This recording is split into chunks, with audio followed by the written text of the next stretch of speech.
Salut les amis, c'est Timena pour Les Geeks en parlent.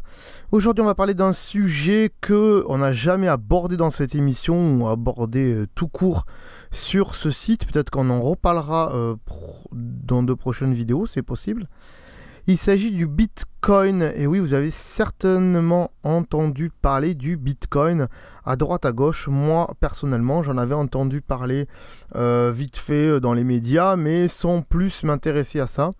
Et là, lors d'une émission sur YouTube que je regardais, ils en ont un petit peu parlé, donc je me suis un peu plus intéressé à ça, et je suis allé fouiller à droite à gauche sur YouTube. J'ai regardé des vidéos pour savoir comment ça marchait et tout ça, et c'est ce qu'on va voir ensemble aujourd'hui.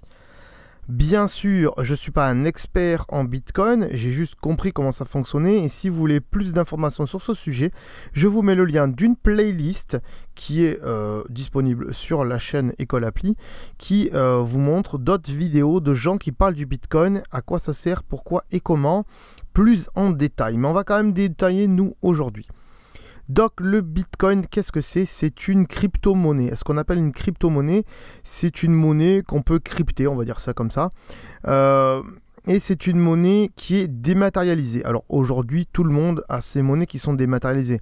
À part quand vous avez des billets et des pièces dans la main, mais ça représente pas beaucoup.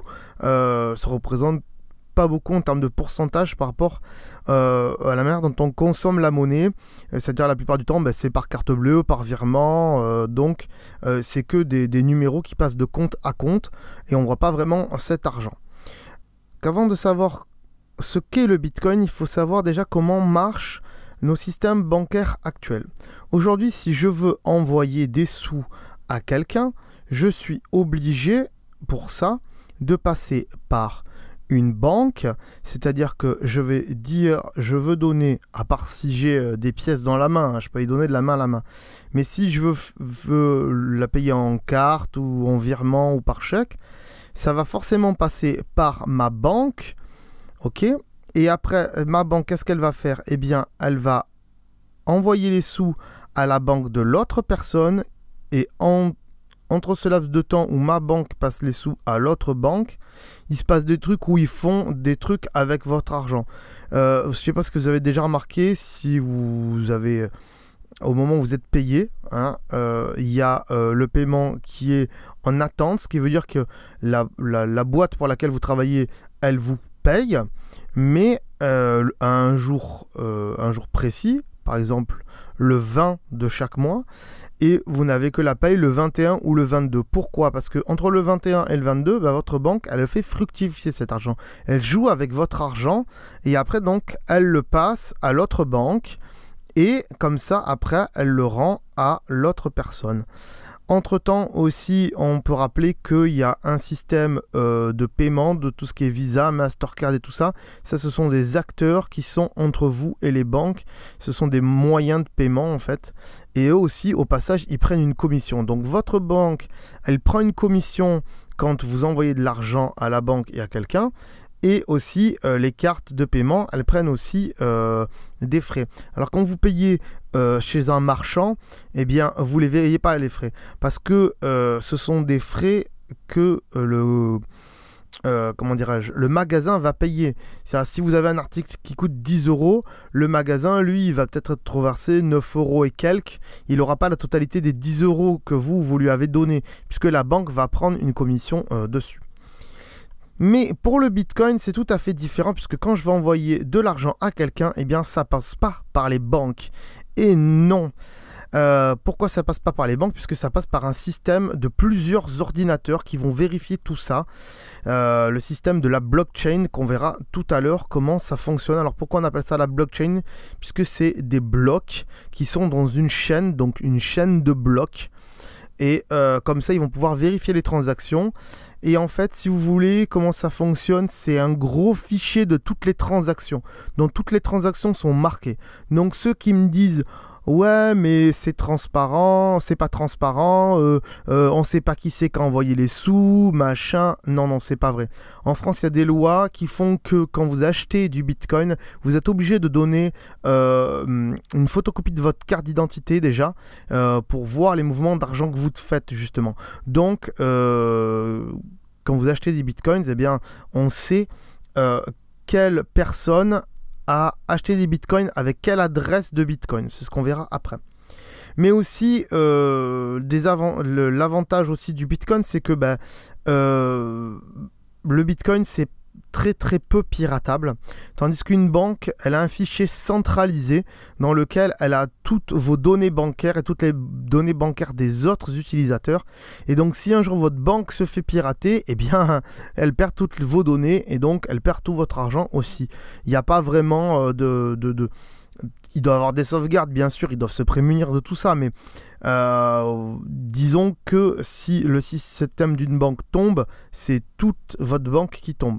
Tandis que le Bitcoin, c'est plusieurs ordinateurs dans le monde qui retiennent vos données, et donc du coup, à part si tous les ordinateurs tombent, ce qui ne va pas être le cas, ça va être beaucoup plus pratique. Voilà donc pour ce qui est du système bancaire. Ensuite, on va voir comment ça se passe si je veux payer en Bitcoin à quelqu'un. Donc, je vous ai fait un petit chemin de voir comment ça se passe. Et après, on expliquera la blockchain aussi, exactement comment ça marche pour vous montrer que c'est quand même assez sécurisé. Même si, je vous le répéterai tout à l'heure, je ne vais pas vous détailler toute la blockchain. Pour ça, il y a d'autres vidéos qui sont dans la playlist. Et vous irez voir par vous-même, ça sera beaucoup plus simple. Donc, des bitcoins, comment ça marche? Vous téléchargez une application sur votre smartphone ou votre ordinateur. Donc, le mieux, c'est votre smartphone. Et puis, vous créez un compte. Donc, ce que ça va faire, quand ça va vous créer un compte, ça va vous donner une clé publique et une clé privée. Alors, la clé publique, on peut l'apparenter à un numéro de compte, une espèce d'IBAN. Et la clé privée, on peut l'apparenter au mot de passe auquel vous allez pouvoir accéder à votre compte bancaire par exemple. Ensuite, donc une fois que je veux payer à quelqu'un, eh bien je vais comme ça sur mon smartphone, je rentre la somme que je veux envoyer à l'autre personne. Puis l'autre personne elle va me tendre son téléphone avec un QR code qui est son adresse à lui, sa clé publique à lui, son IBAN à lui, on va dire ça comme ça. Et donc je vais flasher ce code là et comme ça je sais à qui je dois envoyer les sous et je vais valider ma transaction et comme ça bim ça va envoyer la somme que j'ai marquée à la personne. Qu'est-ce qui se passe à ce moment là? Eh bien à ce moment là votre transaction va être écrite sur un bloc.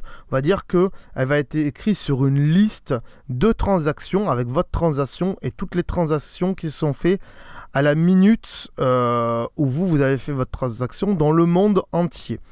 Donc ça s'écrit sur un bloc comme ça, donc dans un fichier. Et puis ensuite, qu'est-ce qui se passe? Eh bien, les opérations en cours, toutes les 10 minutes, elles sont validées par le système de la blockchain. Donc les ordinateurs qui s'occupent du minage, on en reparlera après, calculent et valide votre transaction.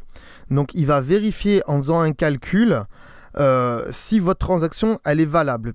Et on verra ça après comment ça marche la blockchain et ce principe-là. Et grosso modo, il y a un système d'algorithme et de codage qui fait qu'on ne peut plus y retoucher après.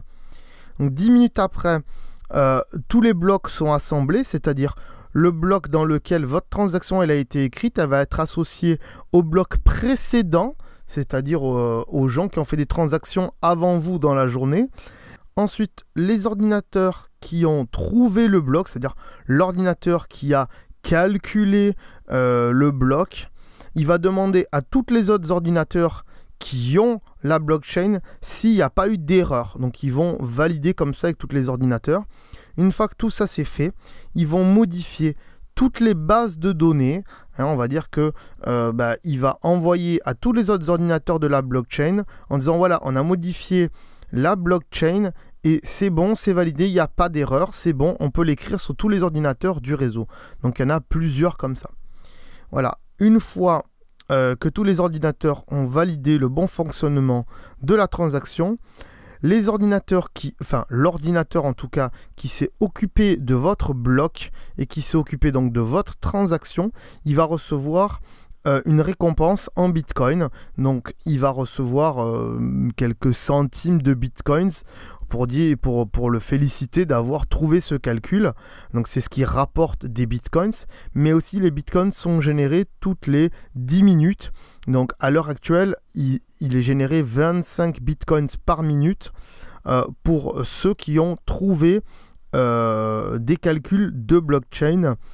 Mais c'est assez complexe, pas tout le monde peut le faire, hein. Il faut des fermes de minage et ça coûte une blinde parce qu'il faut des puces spéciales, etc., etc. Je parle un peu vite, mais j'espère que vous comprenez bien le principe. Et ensuite, eh bien, pour vous, en quelques minutes, vous ne l'aurez même pas vu, mais vos 2 smartphones vont valider la transaction. Et c'est tous les ordinateurs du réseau qui auront validé la transaction. Et c'est bon, vous êtes envoyé les bitcoins. Donc on va voir comment marche la blockchain parce que c'est quand même complexe et on ne comprend pas trop comment ça peut valider, comment ça peut être sécurisé, qui peut pirater tout ça, etc.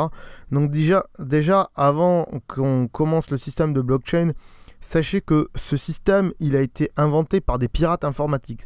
Donc vous pensez bien que des pirates informatiques qui ont inventé un système de monnaie, c'est pas pour être piraté. Sinon, voilà... Hein, sinon, ça servira à rien, hein. Mais la technologie de blockchain, elle servira pas que pour de la monnaie dans le futur. Elle servira pour d'autres trucs. Et c'est ce que vous pouvez aller voir dans la playlist que je vous ai fait. Donc, le système de blockchain, comment ça se passe?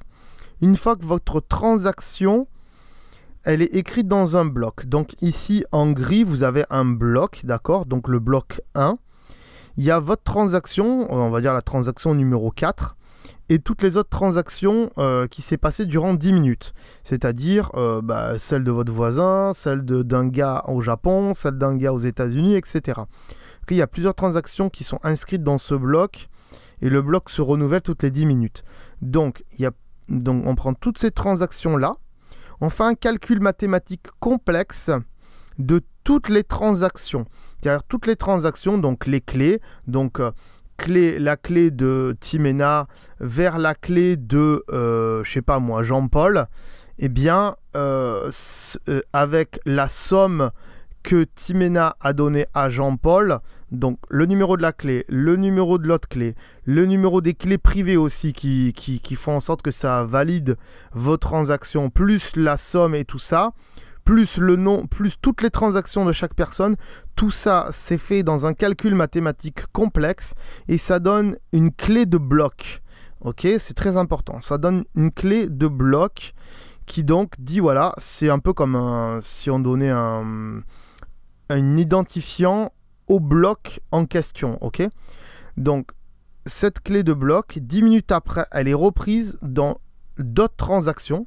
Donc si votre voisin refait une transaction après, ça va recréer un bloc avec d'autres gens dans le monde entier. Et là, ça va calculer, donc encore une fois, toutes les transactions plus la clé du bloc précédent. Donc en fait, il inclut la clé du bloc précédent qui, elle, ne peut plus être modifiée. Donc ça calcule tout ça et ça redonne une clé de bloc numéro 2. Donc dans la clé de bloc numéro 2, il y a aussi la clé du bloc numéro 1 plus toutes les transactions du bloc numéro 2. Et 10 minutes plus tard, c'est pareil, bim, ça recrée, etc. Un calcul avec les clés des blocs précédents et les nouvelles transactions qui arrivent dessus. C'est pour ça que c'est très difficilement modifiable, sachant que si on modifie quelque chose dans les numéros de transaction et tout ça, d'une transaction passée, eh bien, c'est la clé de bloc qui va changer du tout au tout. Et du coup, ça va tout modifier. Et là, les autres ordinateurs qui ont en tête la liste de blockchain, hein, la liste de toutes les transactions, vont dire non, non, non, c'est pas possible. Il y a quelque chose qui a été modifié à un moment donné. Donc, si un pirate, il veut vraiment modifier quelque chose là-dedans, il faut qu'il modifie tous les ordinateurs en même temps et après il recopie à chaque fois les trucs. Enfin, c'est incommensurable, c'est impossible à faire et même pas Google pourrait le faire avec leur puissance de calcul, puisque les puissances de calcul de Google, ça représente que 10% de la puissance de calcul de la blockchain des bitcoins. Donc avant de se faire pirater, on peut dormir tranquille, même s'il y a des sociétés qui se sont fait pirater, mais ça c'est autre chose et vous le verrez dans la playlist pour ceux qui regarderont la playlist. Donc je vous ai mis un petit peu de jargon là, pour les bitcoins, hein, donc il y a le système de QR code similaire à une adresse mail. C'est uniquement l'identité nécessaire pour recevoir vos paiements en bitcoin. Et puis ensuite, il y a le réseau, réseau bitcoin, voilà, comment ça marche. Les blocs, qu'est-ce que c'est? BTC, c'est l'abréviation de Bitcoin.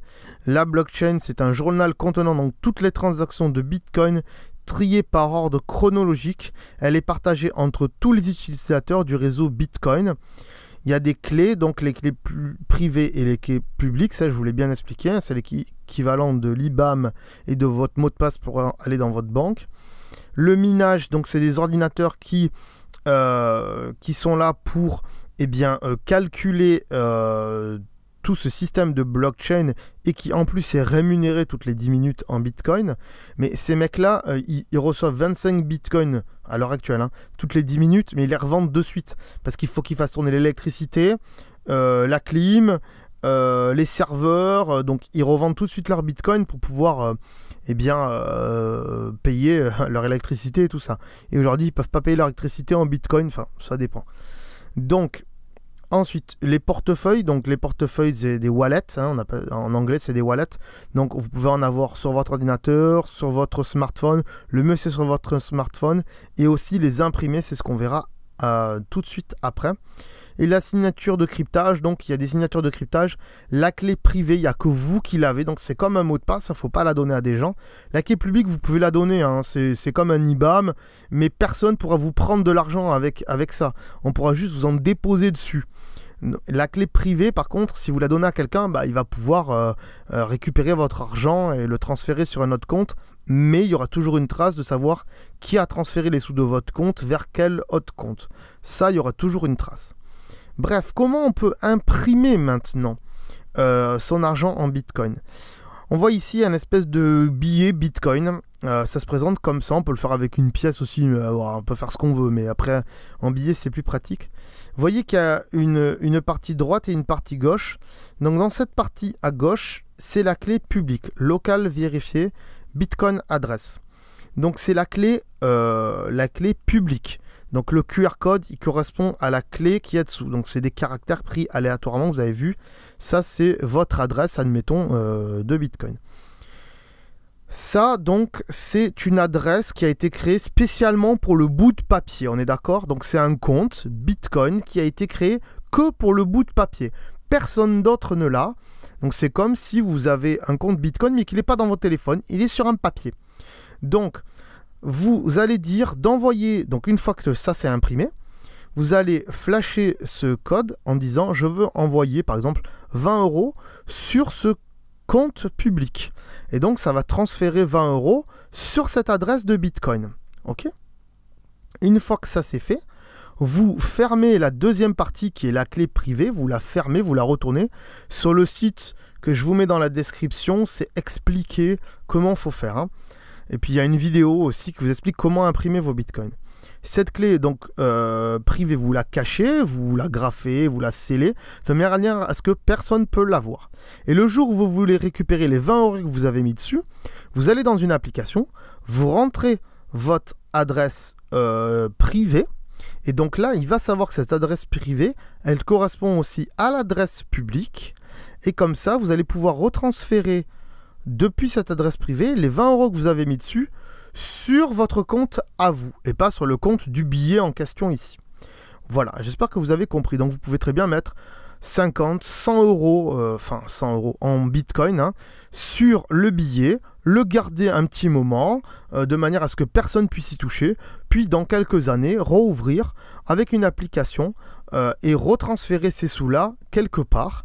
Et comme ça, personne n'aura pu y toucher, vous n'aurez pas pu être piraté. Cela dit, si quelqu'un trouve votre billet, il peut très bien s'en servir, quoi. Donc, à la limite, cachez bien votre billet. Voilà. Et puis aussi, vous pouvez le donner à quelqu'un, le billet. Si vous voulez le donner à quelqu'un, il n'y a pas de souci. Là, vous prenez le billet, il y a 20 € dessus, vous le donnez à quelqu'un, voilà, ce billet, il vaut 20 €. Vous marquez la somme, il y a 20 € dessus, je te donne le billet. Le mec, il prend le billet, qu'est-ce qu'il fait? Il va flasher le code de clé privée. Et comme ça, il va pouvoir récupérer les 20 € et les mettre sur son compte à lui. Par contre, à ce moment-là, le billet, il est mort. Donc si vous en avez fait des copies, ça sert à rien. Parce que le mec aussi, il a votre billet. Et dans ce cas-là, si vous remettez les sous sur ce billet, il va pouvoir les récupérer. Donc c'est un peu idiot, mais voilà. Vous pouvez très bien faire comme ça. Donc une fois que le billet est inutilisable, vous le déchirez, vous le coupez, vous faites ce que vous voulez. Voilà pour les bitcoins. J'espère que vous avez bien compris ce qu'est les bitcoins, que j'ai été clair dans mon explication, je l'espère. Si vous avez des questions sur les bitcoins, vous pouvez toujours me les poser dans les commentaires, il n'y a pas de souci. Si cette vidéo elle vous a plu, mettez un pouce bleu aussi, n'hésitez pas bien sûr sur YouTube. Si c'est des questions de votre technique et que je ne sais pas vraiment y répondre, je vous renverrai vers YouTube, quoi qu'il arrive, vers la playlist que je vous ai dit tout à l'heure.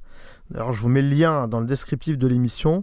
C'est toutes les vidéos que j'ai regardées et qui sont très intéressantes sur savoir comment fonctionne le Bitcoin. Et il y en a des très bonnes de vidéos, donc n'hésitez pas à aller voir si ça vous intéresse. Et aussi, n'hésitez pas à aller sur bitcoin.fr. Là, ça vous explique vraiment tout. Où acheter vos bitcoins, avec quelle appli, les meilleures applis, les meilleurs sites pour acheter les bitcoins. Comment ça se passe le minage, est-ce qu'on peut faire du minage soi-même. Honnêtement, je ne vous conseille pas, il faut au moins 10 000 € pour le faire. Voilà, donc ça ne sert pas à grand-chose. C'est une émission assez longue pour un Les Geeks en parle, puisqu'elle fait à peu près 20 minutes, une demi-heure. Mais j'espère qu'elle vous aura éclairé sur le Bitcoin, ce que c'est, sachant que c'est une monnaie aussi, je ne l'ai pas dit, mais qui est internationale. C'est-à-dire tout le monde peut s'en servir. Dans le monde entier, il y a beaucoup de pays qui s'en servent aujourd'hui, des pays où il y a eu une inflation parce qu'il y a trop d'argent qui a été créé. Et donc ils se servent du Bitcoin. Et puis il n'y a pas de frais de transaction qui sont très importants. Donc vous pouvez très bien comme ça partir à l'étranger, vous servir de vos bitcoins.